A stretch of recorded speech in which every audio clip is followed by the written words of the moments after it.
Andhra Pradesh cabinet meeting జరిగింది.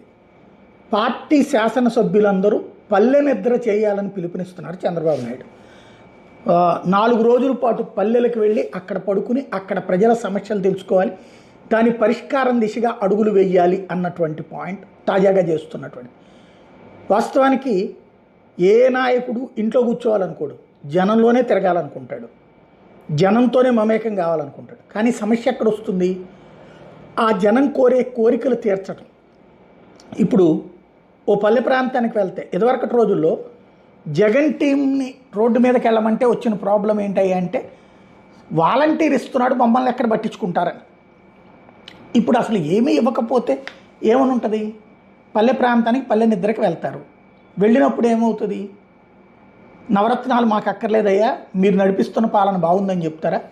మీరు ఇచ్చినటువంటి పెన్షన్ 1000 రూపాయలు పెంచారు కదయ్యా, ఆ 1000 రూపాయలు